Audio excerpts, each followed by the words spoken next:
Hello மக்களே, பாசிப்பருப்பு அல்வா. பாசிப்பருப்பில் அல்வா போட போகிறோம்.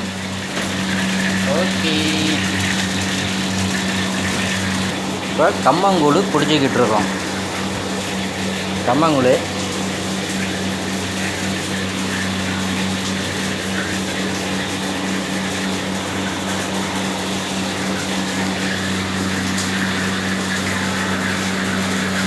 கம்மங்கூழ்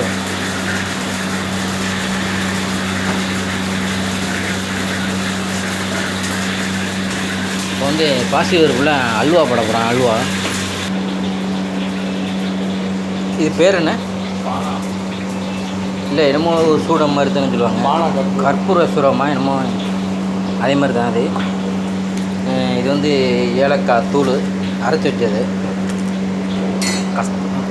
கஸ்தூரி கற்பூரமா, பச்சை கற்பூரம் இது. ஆயில் வந்து ஊகத்தில் இவ்வளோ ஊற்றிக்கிறேன். ஒரு 1/2 லிட்டர் ஆயில். பாசி பருப்பு இப்படி வந்து தண்ணி மாதிரி அவிச்சு அப்படி கலக்கிறேன். முந்திரி போட்டுங்க. முந்திரி அதில் இருக்கிற 2 பீஸ் தான் இங்கே போட்டோம். வேறு போடுவோம்.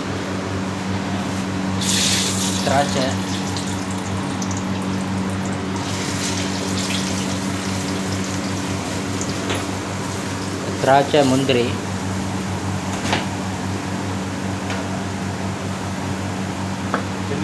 மைதா,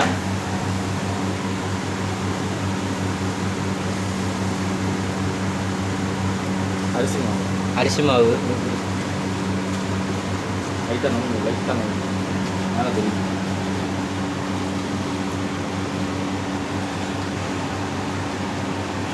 நல்லா ப்ரௌன் கலர் வந்த பிற்பாடு ஒன்றா நல்லா கொஞ்சம் ப்ரௌன் கலரில் நல்லா இதாகணும்.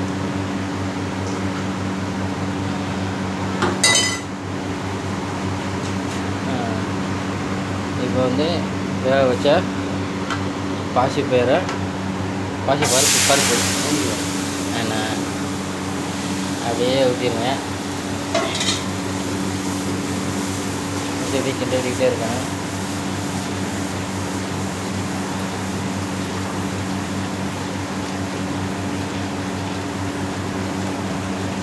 எல்லாம் மிக்ஸ் ஆகிடுச்சு. மாவு இந்த பாசி பருப்பு எல்லாம் ஒன்றா மிக்ஸ் ஆகிடும். எல்லாம் மிக்ஸ் ஆகிடும். ஜீனி வந்து இன்னும் போடலை. இன்னும் ஜீனி இன்னும் போடலை. எண்ணெய் வந்து இந்த மாதிரி மேலே கத்தும். இதை பாருங்க, அல்வா அப்படியே மேலே வந்து எண்ணெய் கக்கு. எண்ணெய் ஒன்று நாங்கள் வந்து நெய் ஊற்றலை. கிண்டிக்கிட்டே இருக்கணும். மேலே எண்ணெய்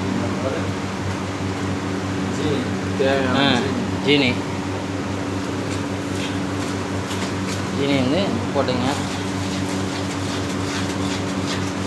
கலர் என்ன? கலர் பொடி, சிவப்பு கலர் பொடி கொட்டிங்க.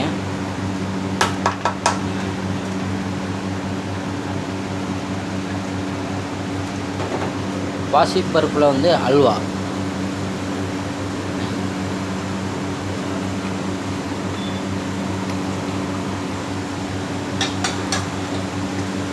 அதையும் ஊற்றி விட்டுறலாமா?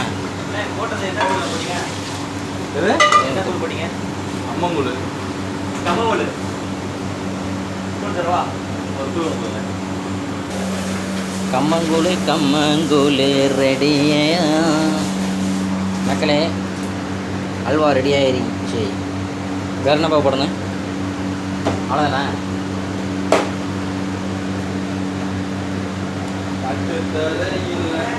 ஆ